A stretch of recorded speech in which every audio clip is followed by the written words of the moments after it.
Oh, alors, merci papa pour la parole et pour cette invitation, encore une fois. Alors, mon foyer, disons mon mariage, on a traversé une année d'épreuves où j'ai connu l'humiliation. Ce n'était pas dans le quartier, papa, c'était mondialement, où les gens m'ont envoyé des vidéos de mon mari. Et ça a causé... Attends, c'est comme ça que tu as appris? Oui.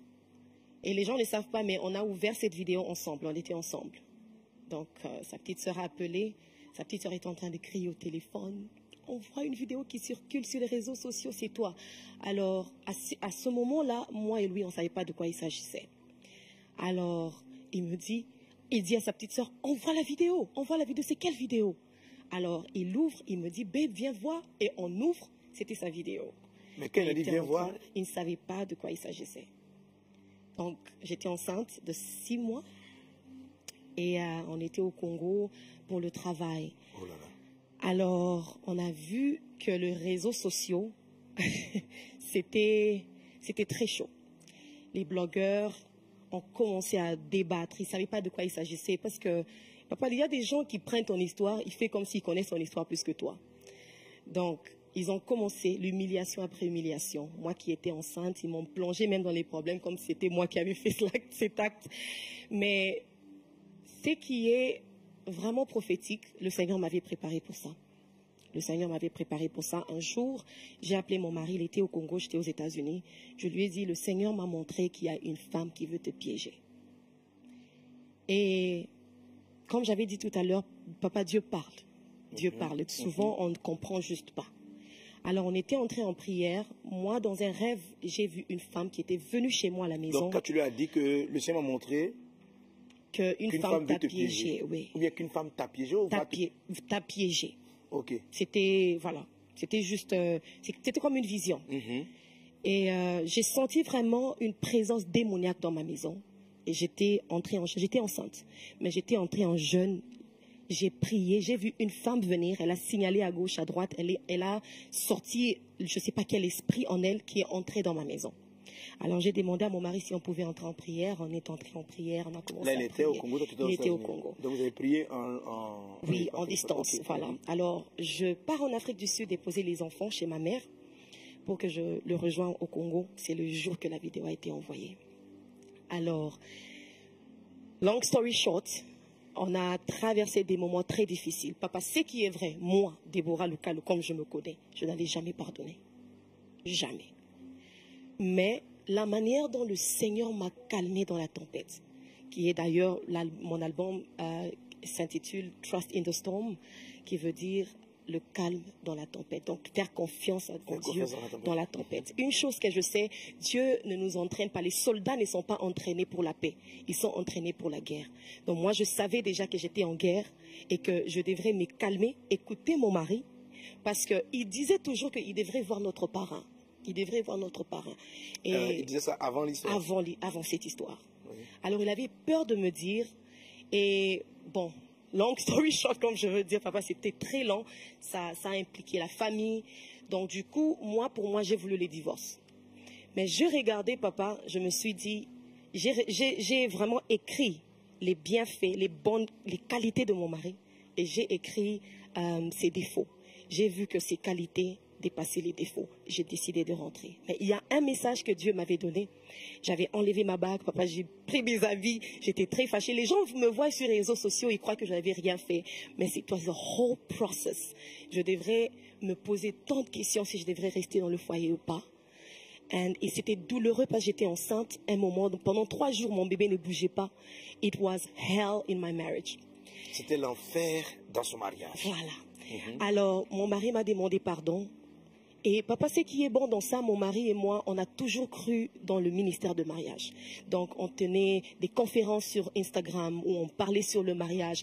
Beaucoup de gens disaient que c'était trop tôt pour nous de le faire parce qu'on avait 2 ans, 3 ans de mariage. On avait des messages. Toi, tu veux nous prêcher quoi? Tu n'as rien à nous dire. Ça fait seulement 3 ans que tu es marié. Moi, j'aime beaucoup le mariage. Jusqu'aujourd'hui, je dis, si je pouvais me remarier, j'allais toujours me remarier avec cet homme-là. Mais, malheureusement, ou je dirais heureusement, parce que ça nous a rendu très forts. Cette épreuve est venue Et aujourd'hui, je suis en mesure de dire à une femme que c'est possible que tu traverses l'épreuve et que Dieu puisse te guérir. Je dirais encore, papa, que ce n'est pas le mariage qui te rend heureux. C'est deux personnes heureuses qui rendent un mariage heureux. Donc les gens me voyaient sur les réseaux sociaux, mais tu souris pourquoi? Tu fais semblant pourquoi? It's not marriage that makes me happy. It's C'est pas le God mariage that makes qui me la rend, happy. qui la rend heureuse, c'est Dieu qui la rend heureuse. And we went through counseling. On a vu le pasteur Ivan qui nous a appelés avec maman Maud à Kinshasa. On a eu nos parents. C'est pourquoi il est très important d'avoir des bons mentors autour de toi. Parce que je pouvais faire l'erreur de divorcer sans écouter la version de mon mari, pourquoi il ne m'avait pas dit, sans écouter l'histoire entière et peut-être divorcer. Mais parce que j'avais des bonnes personnes autour de moi, mes parents, ma mère, les pasteurs qui étaient là, ils m'ont conseillé. J'ai écouté l'histoire de mon mari et on a conclu. À notre arrivée à Atlanta, il y a eu des témoignages qui sont sortis, des gens qui sont venus demander pardon, que c'était un coup monté. Un coup monté pour le piéger, lui? Pour le piéger, oui, et lui faire la vidéo pendant qu'il s'habillait. Wow. Donc, je ne veux vraiment pas entrer en détail, parce que... Mais ton mari très tôt était repentant. Très repentant. Très repentant. C'est pourquoi même je suis restée. Très repentant. Ça n'a pas été une vie. Pas du tout. Ok. Pas du tout. Parce que, pasteur, il faut connaître à qui tu es marié. Il faut vraiment connaître à qui tu es marié. Si tu as déjà peut-être soupçonné... Donc, la première des choses pour la guérison, c'est que tu l'as écouté. Je l'ai écouté. D'abord, le Seigneur t'a parlé. C'est à quel moment tu as fait le pour et le contre? Je crois que quand j'ai pris mes bagages, je suis allée chez mon grand frère, toujours à Kinshasa.